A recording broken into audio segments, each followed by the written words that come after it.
할렐루야, 반갑습니다. 지난주에 유튜브 어느 설교 말씀을 듣다 보니까 댓글들이 쭉 달렸는데, 댓글들을 보면은 믿는 사람들끼리 항상 대립을 세우는 그 접점이 있더라고요. 그게 어디냐? 믿음과 행함이에요. 지난주도 잠깐 말씀드렸잖아요. 믿음과 행함에 대해서 여러 번 말씀드렸는데, 동전의 양면과 같이 둘이 아니라 하나다.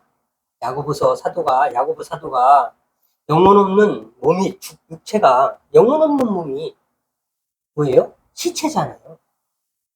영혼이 떠난 몸이 시체 아닙니까? 몸은 있어. 근데 그 몸이 할 수 있는 게 아무것도 없다는 얘기예요. 죽은 것 같이. 행함이 없는 믿음이 그렇다라고 이야기하고요. 사도 바울도 같은 얘기를 해요. 은혜로 하나님의 선물이라고 해요. 그 믿음은 구원이잖아요. 하나님을 믿으면 구원을 받잖아요. 구원을 받기 위해서는 믿어야 하잖아요. 그러니 그 믿음을 하나님께서 주셨다는 거거든요. 믿게 만드셨다는 거거든요. 환경과 형편과 처지 이런 것들을 하나님께서 다 동원하시어 나를 이 자리에 있게 만들었다는 얘기예요. 그래서 그것이 증거가 된다는 얘기예요. 믿음은 증거가 되는 거예요. 현실이 되는 거예요. 선진들이 이로써 증거를 얻었다고 그랬는데 어떤 거예요? 아브라함의 믿음이 이삭이 되었고, 이삭의 믿음이 야곱이 되었고, 야곱의 믿음이 요셉과 유다가 되었고, 그렇게 해서 오늘까지 우리에게 온 거잖아요. 현실이 됐어요. 그들의 믿음이. 내가 그렇게 바라던 것들의 결과물이 믿음이었더라. 그 믿음이 내가 그렇게 바라고 원하던 결과를 가져다 주더라. 이런 이야기거든요. 선진들이 이로써 증거를 얻었느니라. 보지 못하는 것들의 증거 삼았다는 거예요. 믿음이. 그래서 행함이 없는 믿음은 죽은 믿음이라는 그 행함이라는 게 평생 율법을 지켜야 된다. 이런 이야기보다는 아브라함에게 이삭을 바치라고 했던 것처럼 내 속에 믿음이 있느냐라고 하나님께서 나를 시험하는 종합 테스트가 있다는 얘기예요. 사람은 다 각기 다른 환경에서 처지도 다르고 형편도 다르잖아요. 그 모양 속에서 하나님께서 테스트 하신다는 얘기예요. 그 테스트를 보면 이 사람의 모든 행실과 모든 종합적인 믿음이 그 속에 있는지가 확인이 된다는 거예요. 증거가 된다는 거예요. 하나님 보시기에 아브라함에게 언제 내 속에 믿음이 있는 줄을 내가 이제 알았다 라고 하셨냐면 이삭을 칼로 내려치려고 하는 순간이에요. 그래서 믿음은 하나님이 주신, 값없이 주신 선물인데 그 뒤에 보면은 뭐라고 돼 있냐면 행하기 위해서, 사람이 어떤 거를 행하기 위해서, 그리스도의 제자의 삶을 살아가기 위해서 그 믿음을 준다고 그래요. 그러니까 행동으로 해서, 우리 행위를 위해서. 그 행위라는 거는 아까도 말씀드렸지만 이삭을 바치라는 아브라함의 테스트뿐 아니라 그거를 할 수 있다는 거는 결국엔 그 신앙적인 삶의 태도가, 하나님 앞에서의 삶의 태도가 늘 행실이 하나님 앞에 그러하다는 거예요. 그러하기 때문에 자식을 바칠 수 있는 그런 믿음이 나오는 거예요. 그 속에 있기 때문에 겉으로 드러나는 거예요. 그래서 율법으로 말미암아 라는 말과 그 행함으로 네 믿음을 증명해라 라는 말은, 율법은 평생 지켜라. 99개를, 100개 있으면 99개를 지켜도 한 개만 틀리면 지옥이다 라는 개념인데, 그거는 죄를 깨닫게 하는 거라고 그랬잖아요. 이 행함은 변화된 삶, 하나님을 향한 그리스도인들의 생활 태도, 행실이라고 볼 수가 있겠습니다. 그래서 율법과는 좀 다른 개념이 아닌가, 저는 그렇게 생각합니다. 자, 더군다나 우리가 놓치지 말아야 될 건 뭐냐면, 하나님의 행함이 없었다면 우리는 구원에 이르지 못했어요. 하나님께서 말만 하시고, 그래, 너 구원 받아라. 너 이쪽 천국, 넌 지옥. 말로만 하신 게 아니라, 하나님은 말뿐이 아니라 행동을 하셨어요. 그게 뭐예요? 예수님을 이 땅에 보내셔가지고 십자가에 달려 돌아가시기까지 해서 그분의 희생으로 우리가 구원을 얻을 수 있는 길이잖아요. 길을 만드신 거잖아요. 십자가의 길을 만드신 거잖아요. 하나님께로 가는 길. 야곱의 사다리 나다나엘에게 얘기했던, 인자가 네가 나를 무화과나무 아래에서 본고로 믿느냐? 인자가 앞으로 사다리가 되어서 거기서 오르락 내리락 하는 것을 보게 되리라. 나로 말미암아 그 사다리가 나야. 나로 말미암아 하나님께로 가게 될 거야. 그런 말씀을 하시잖아요. 한 번 구원은 영원한 구원이다. 과연 그럴까요? 구원은 언제입니까? 자, 첫 번째, 무엇으로 구원받는다? 어떤 것을 건져내는 걸 구원이라고 하냐? 어떤 것을 건져내는 거? 사망으로부터 건져내는 거? 죽음으로부터? 사망이 죽음이네요. 둘째 사망. 지옥을 가는 걸 둘째 사망이라고 하거든요. 내가 육체가 죽는 거를 첫째 사망, 영혼이 죽는 거. 영혼이 사망, 영혼이 지옥에 가는 걸 둘째 사망이라고 하는데, 성경에서. 그래서 그 지옥으로 가는 걸 건져내는 거. 뭐 그런 거 있잖아요. 그러면은 그거는 언제 이루어지는 거예요? 그 구원은. 하나님의 심판. 우리가 죽어서, 육체가 죽어서 하나님 앞에 내 영혼이 섰을 때, 그 심판의 때에 구원은 건져냄을 받는 거죠. 완성이 되는 거죠. 그렇다면 그 시기는 그때인데, 우리가 지금 구원받으면 그때에 가서 구원이 이루어지는데, 그 과정 속에서 변질이 없다? 하나님은 변개치 않으시지만 사람은 변해요. 사람은 들쑥날쑥해요. 신앙도 하루하루 하나님의 도우심 없이는 그날까지 우리가 갈 수가 없어요. 그래서 하나님의 도움을 바라고 의지하는 행위를 기도라고도 하고 감사라고도 하고, 늘 그런 것들을 함으로 인해서 하나님과의 관계를, 구원의 끈을 놓지 않으려고 노력해야 돼요. 하나님은 우리를 선택을 할 수 있게 자유의지를 주었어요. 자유의지를 줬다는 것 자체가 선택하는 동물이에요.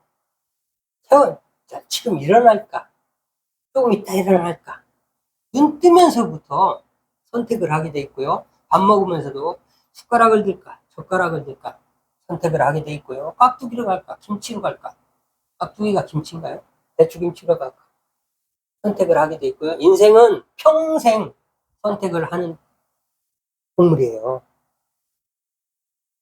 다른 동물들은 본능에 의해서 배고프면 사냥하고 배부르면 나무 밑에서 사자가 철학을, 내가 도대체 어디서 왔는가 이런 생각 안 해요. 배부르면 자고 배고프면 눈 뜨고 사냥하고 본능으로 살아가지만, 하나님께서는 우리에게 자유의지를 주셔서 선택을 할 수 있게 해줬어요. 선택이에요. 자유의지라는 것 자체가 선택이란 말이에요. 그래서 평생 선택을 하는 거예요. 내가 학교를 어디로 갈까? 과는 어디를 갈까? 어디에다 입사원서를 넣어가지고 내가 회사를 취직할까? 평생 선택하고 죽을 때까지 선택해요. 그리스도를 선택한 우리들은 큰 하나님의 은혜들, 하나님의 선물을 받은 사람들인 거예요. 내가 여기에 있다는 게 은혜예요.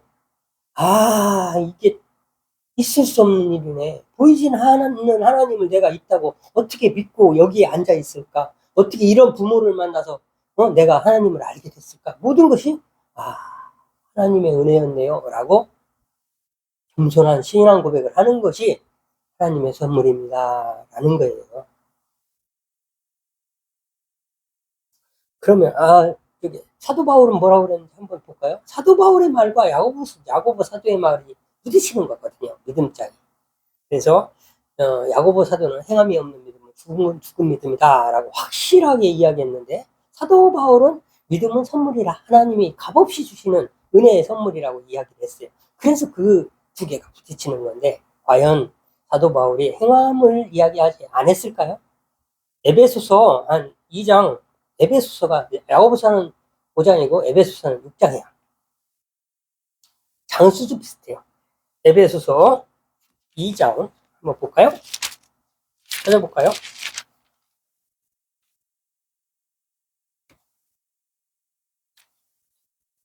에베소서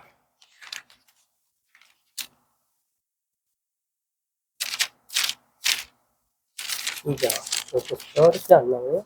2장 8절에서 10절인데 제가 읽겠습니다. 너희는 그 은혜에 의하여 믿음으로 말미암아 구원을 받았으니, 믿음 때문에 구원을 받았으니 이것은 너희에게서 난 것이 아니요 하나님의 선물이라. 하나님이 선물로 주시지 않고서는 어떻게 우리가 여기에 앉아 있을 수 있냐 라는 말씀이에요. 행위에서 난 것이 아니니 이는 누구든지 자랑하지 못하게 함이라. 그 구원이라는 것은, 하나님이 믿음이라는 것은, 구원은 믿음으로 말미암는데 그 믿음이라는 것은 하나님이 값없이 은혜로 주신 선물이라는 거면서, 왜 그렇게 하시냐? 왜 그렇게 하시냐? 그 이유는 자랑치 못하게 하라.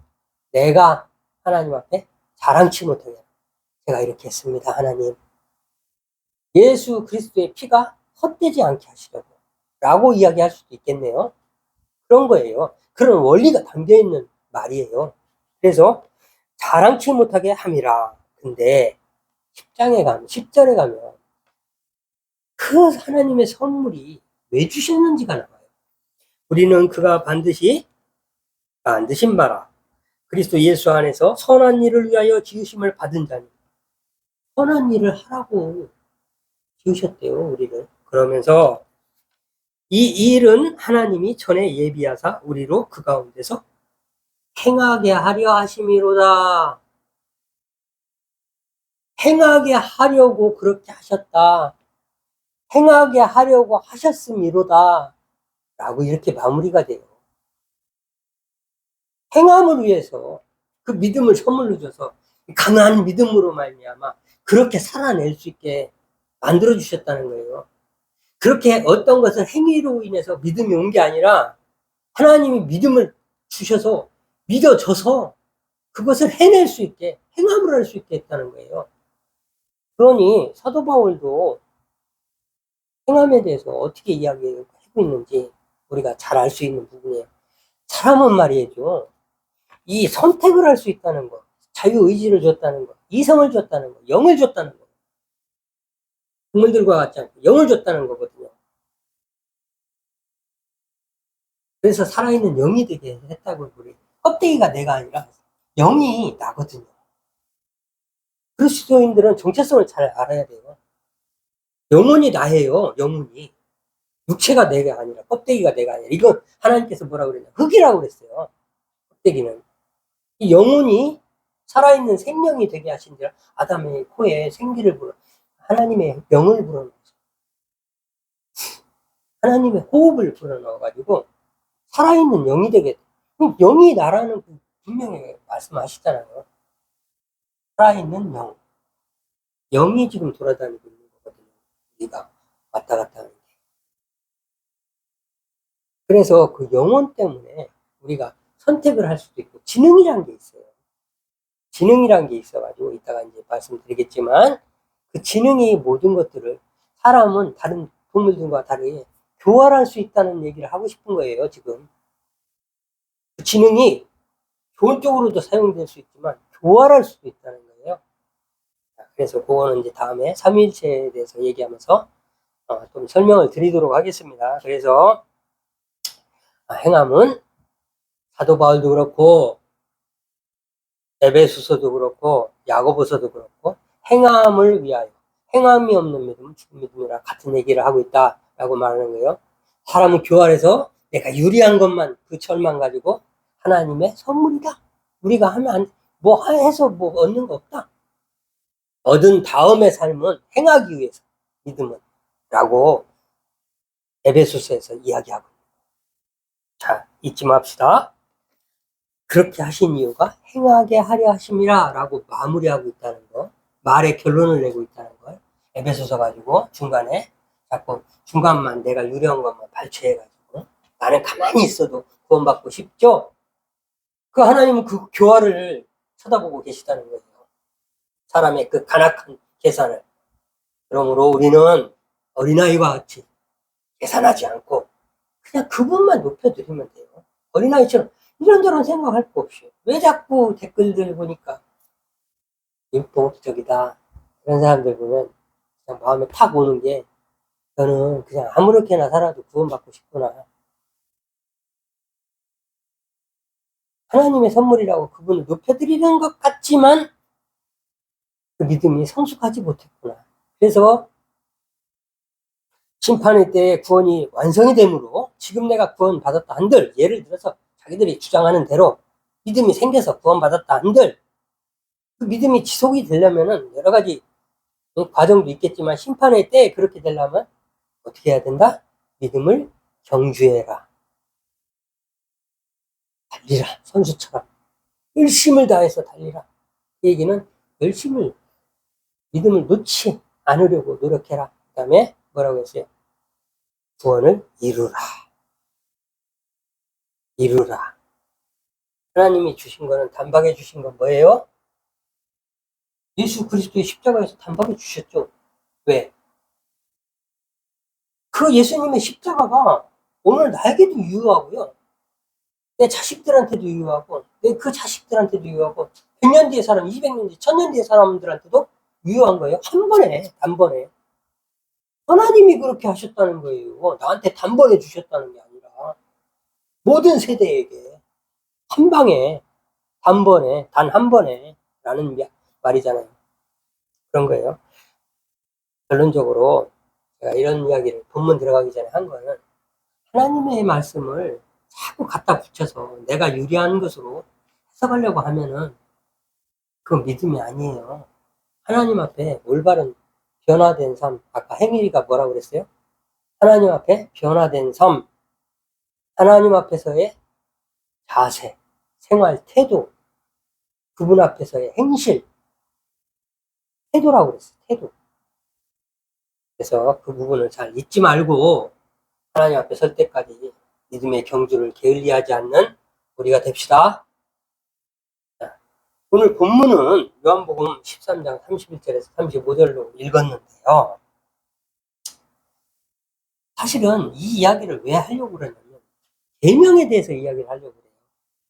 새 계명을 이야기하셨어요. 예수님이 새 계명을 주시면서 서로 사랑하라 라고 그랬어요. 그리고 한 율법사가 예수님을 테스트하려고 어떤 계명이 가장 최고의 계명입니까? 예수님한테 물어보니까 예수님이 뭐라고 대답하셨냐면 하나님을 사랑하라 라고 하고, 둘째도 이와 같으니. 둘째도 첫째 못지않다. 둘째도 이와 같다는 얘기가 둘째도 첫째 못지않다. 그리고 두 번째는 둘째가 첫째와 같다라는 거예요. 둘째도 이와 같으니 너희도 서로 사랑하라. 너희끼리 서로 사랑하는 게 하나님을 사랑하는 것과 같다는 얘기도 된다는 얘기예요.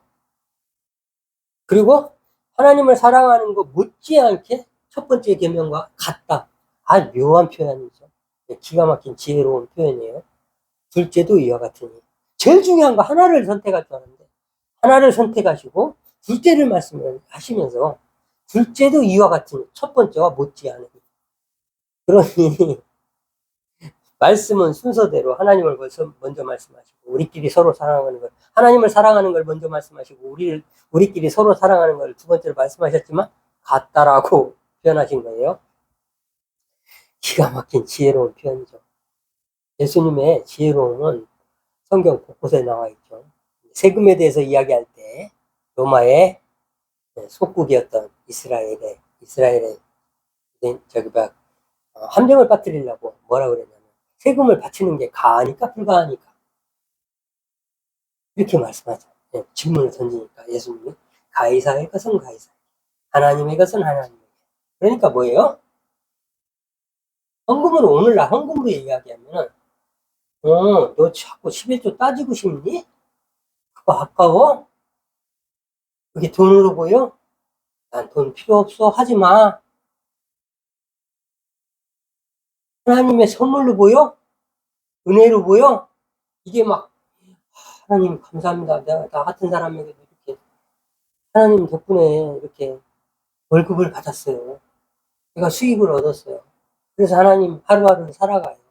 일용할 양식, 하루하루 먹을 걸 이렇게 공급해 주시니 감사합니다. 하나님의 선물로 보여? 하나님의 은혜로 보여? 그러면 기쁨으로 감사해야지. 감사 안 할 수가 없지. 왜? 그 자체가 지금 기쁨이잖아요. 그 마음이 없으면은 돈이 의미가 없다는 거예요. 가이사의 것은 가이사에게, 하나님에게 것은 하나님에게란 말과 지금 월급을 넣고 돈을 넣고서 이게 아까우면 돈으로 보이면 하나님을 받지 않으시고 하나님의 선물로, 하나님의 은혜로 보이면 돈이 아니라 기쁨이 있으면, 하나님을 향한 기쁨이 있으면 이 수입에 대한 11조를 하라는 거예요. 하지 말라기도 하죠, 그 사람은. 하지 않는 사람들이 자꾸 해야 되는 거예요. 꼭 해야 돼요. 다른 사람도 안 하고 나도 안 하면 죄가 안 될 것 같죠? 다른 사람도 안 하고 나도 안 하는 날이 올 것 같죠? 말씀을 깨달은 사람들은 하게 돼 있기 때문에 그런 날은 100년, 1000년 인터넷 아니라 어디에서 꼭 해야 돼요? 아무리 해도 안 하는 걸로 결론이 안 나요. 안 하는 걸로 결론이 안 날 수밖에 없어요. 진짜와 가짜가 섞여 있기 때문에. 무슨 말씀인지 알겠어요? 하나님은 그 마음을 받으시는 거잖아요. 기쁨을. 기쁨으로 드려라 했잖아요. 하나님은 하나님을 향한 그 은혜로 여기는 그 기쁨을, 감사를 받는다는 얘기죠. 돈을 받는 게 아니라. 삼위일체에 대해서 이야기할게요. 삼위일체를 알지 못하면 세계명과 옛계명을 몰라요. 세계명은 뭐예요? 사랑하라. 옛계명은 뭐예요? 율법이잖아요. 율법은 그거 아세요? 율법의 완성이 예수님이고 율법 자체가 거룩이에요. 예수님이에요. 하나님의 법이 예수님이고. 왜 율법이 예수님이에요? 하나님이 입에서 구약시킨 시내산에서 모세에게 준 말씀이잖아요. 그걸 기록한 거잖아요. 글은 기록한 거고 하나님의 입에서는 말씀이 나왔잖아요. 자, 하나님의 입에서 말씀이 나온 게 너희들이 이렇게 살아 라고 법을 주셨는데 그 법이 신약에 와서는 예수님이 말씀이 육신이 돼요. 하나님의 말씀이 육신이 되어 와가지고 그 말씀이 육신이 돼서 우리한테 이런저런 얘기를 하셨어요. 하늘나라는 이런 거야. 하나님은 이런 거야. 내가 하나님이 전하라는 것만 전하고 나도 할 말이 많지만 하나님이 하라는 것만 하고 있어 라고 얘기했어요. 그럼 그게 뭐예요? 그래서 요한이 하나님의 말씀이 내려왔다고 한 거예요. 사도 예수님의 제자 요한이 요한복음을 쓴 요한복음 최초의 말씀이 계시니라. 그 말씀이 창조를 했는데 하나님이 빛이 있으라 하니까 그 말씀이 나가서 빛을 만들었고, 빛은 광원이라고 그랬죠. 어떤 에너지를 받으면, 태양 에너지를 받으면 반짝 빛나는, 예를 들어서 다이오드 같은, 지금 LED 같은 전기를 받으면 반짝하는, 그렇잖아요. 그런 거라고 그랬어요. 우리 보이지 않는 이 공기 중에 있는 광원이에요. 해가 뜨면은 환해지는, 산란이라고 그래요. 밝게 산란하는 반딧불 같은 거예요. 확 차있는 거예요. 해가 뜨면 산란하는. 그래서 뭐 반딧불이라고 하는지는 좀 그렇네요. 반딧불은 어디서 광원을 얻는지 솔직히 잘 모르겠네요. 뭔가 에너지를, 달빛을 받아도 그렇겠네요. 왜? 달빛만 적은 빛을 받아도 환하게 하는, 훨씬 더 나은 산란을 하면은 어둠 속에서도 밝은 빛을 낼 수 있겠네요. 저 지금 과학을 이야기하고 있는 거예요. 원리. 잘 들으면 성경 속에는 모든 과학과 천하의 모든 자연 현상에 대해서 다 이해를 할 수가 있어요. 에너지 보존의 법칙도 이해가 되고, 하늘 위의 물과 하늘 아래의 물을 갈랐다는 것도 이해가 되고, 궁창을 만들었다는 것도 이해가 되고, 우리는 물속에서 산다는 것도 이해가 되고, 하나님의 영이 수면 위에 운행하시니라 이 말도 이해가 되고, 내류를 하는 거잖아요. 지가 돼서 내려오고, 증발돼서 올라가고. 그러니 절대치, 양은 변하지 않는 게 에너지, 질량 보존의 법칙 아닙니까? 그것도 이해가 되고. 하나님이 태초에 만드신, 창조하신 것 말고는 더 이상 새로운 게 나오지 않아요. 그럼 지금 자동차도 있고, 버스도 있는데, 이거 뭐 벌써 지금 50분 됐네. 오늘 별로 못 들어가고 끝낼 거 아니에요. 다음 주에 하도록 할게요. 본론은 너무나 삼위일체와 계명에 대해서는 너무나 중요한 이야기. 그리스도인들이 우리가 신앙생활하면서 꼭 머릿속에 넣고 하나님이 이런 분이시라는 걸 넣고서 이해해야 돼요. 그래서 레위기가 중요해요. 레위기가 법이거든요. 거기는 형법, 민법, 산법, 손해배상법, 과실치사, 과실치상 모든 거에 대한 법이 다 있고요. 두 번째는 건강에 대한 게 다 있어요. 질병 판독하는 거, 질병 판독, 전염병 판독하는 거, 그 다음에 특히 나병, 살이 움푹 패이고, 불룩하고, 검은 털이 나고, 흰 털이 나고, 그럼 어떻게 격리를 시키고, 그 다음에 정결례식, 제사법에 정결례식, 정결례식이 손 닦고 들어가는 거 아니에요?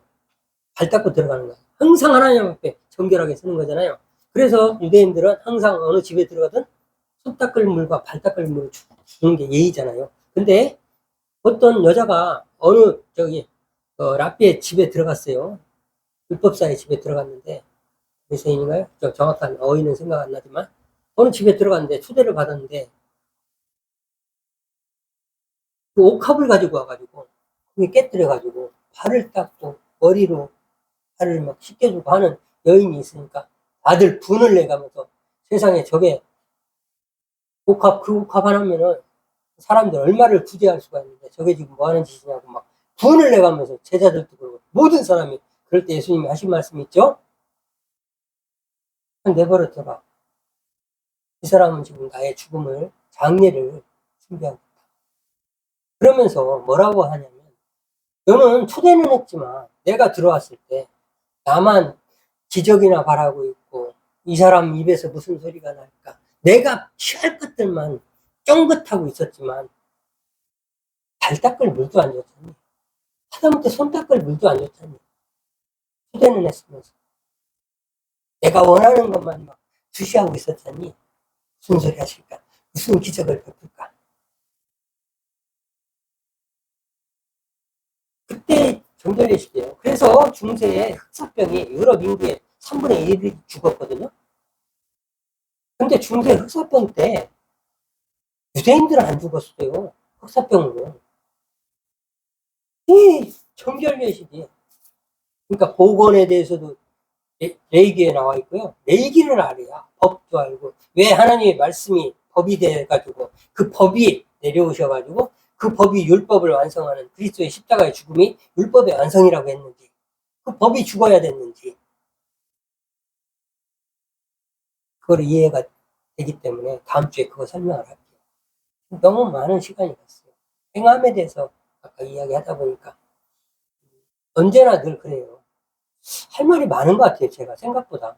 왜냐하면 뭔가를 준비하면은 이제 아이스 브레이킹 차원에서 이렇게 앞에 좀 잠깐 하려고 한 얘기가 이제 어떨 때는 계속 이어져가지고 이렇게 마무리하는 경우가 많은 것 같아요. 그래서 뭔가 좀 정리가 되긴 돼야 되는데 그래도 나름 허튼 소리가 아니기 때문에 여러분들이 이해하시고 오늘 본문을 들어가지도 못하고 이렇게 끝내지만 여러분들은 삶이 아까 이야기했죠. 행위라는 거, 행함이라는 게 억지로 갖다 붙여가지고 그럼 태어나면서부터 죽을 때까지 죄를 한 번 안 짓고 살아야 돼. 그런 억지 부리지 말고 아브라함도 죄를 많이 졌어요. 애굽에 가서는 심지어는 부인을 팔기도 했어요. 이삭도 그랬어요. 죽을까봐. 또 부인이 아니에요. 왜냐면 당신은 나를 가만 안 둘 것 같다. 당신 너무 예쁘다. 당신의 미모가 나를 잡아먹을 것 같다. 아무래도 가만 두겠냐. 그래서 그런 거예요. 그래서 이 언어에 대해서만 해도 예수님이거든요. 언어에 대해서만 해도 다시 돌아가서 할 말이 많아요. 바벨탑부터 언어가 흩으면 어떻게 되고, 언어를 하나로 통일하는 제국이 되면 어떻게 되고, 제국이 엘라, 로마, 뭐 아수르, 바벨론, 페르시아 다 마찬가지예요. 그 제국들을 사용하세요. 제국이 언어를 하나로 만들거든요. 그래서 말씀이, 하나님의 말씀이, 입에서 나온 말씀이 10계명의 법이 세계명 사랑으로 바뀌는 거잖아요. 이 율법도 사랑이에요. 그거만 이야기하고 끝낼게요. 다음 주에 이제 해야 되니까. 왜 사랑이냐? 여러분들이 예를 들어서 자녀가 있어요. 자녀가 있는데 아기가 막 아무것도 모르고 이것도 갖고 싶어, 이것도 갖고 싶어, 나 이렇게 가고 싶어, 막 도로에 횡단보도가 있는데 막 나가고, 나 여기가 가까운데 왜 저기로 가? 한다고 가만히 내버려 두겠어요? 부모 자식 간의 관계는 그게 아니에요. 자식이 잘 되는 거를 잘 되게 해야지. 지금 당장 뭐 눈앞에 혼내고 이런 그런 것들은 중요하지 않아요. 궁극적으로 얘가 정말 잘 되는 길을 부모는 택해요. 왜? 다 아니까. 하나님은 우리를 다 아시니까. 우리의 미래까지도 다 아시니까. 그래서 하나님은 우리가 뱅행거린다고 주시잖아요. 더 좋은 것으로 주시고 유익한 것으로 주시고 내 영혼에 육체가 아니라. 그래서 그런 부분들을 좀 이따가 다음 주에 이야기하도록 하겠습니다. 자, 오늘은 이렇게 두서없이 여러 말들을 했는데 하나님 앞에 신실한 태도, 율법을 다 지키라가 아니라 신실한 그분 앞에서의 삶의 태도, 변화된 태도, 거듭남 삶에 어울릴 만한 하나님의 믿음을 받은 은혜를, 값없이 은혜로 믿음을 받았다면 은혜로 받은 믿음을 증명하는 삶이 되어야 된다는 거예요. 그게 예수님께서는 자기 십자가를 지고, 내 십자가. 남의 십자가가 아니라 내 십자가. 저마다 하나님께서 십자가를 하나씩 주신다는 얘기예요. 적당한, 짊어질만한 십자가를 지고 우리가 하나님 앞으로 가는 거예요. 그것을 십자가의 길이라고 해요. 그것을 제자의 삶이라고 해요. 내 제자가 되리라. 네, 그거는 예수님이 우리를 사랑하셨던 것 같이 우리도 모든 사람을 사랑하는 것이 그 삶을 보고 내 제자인 줄 알리라. 이렇게 말씀하신 거예요. 기도하겠습니다.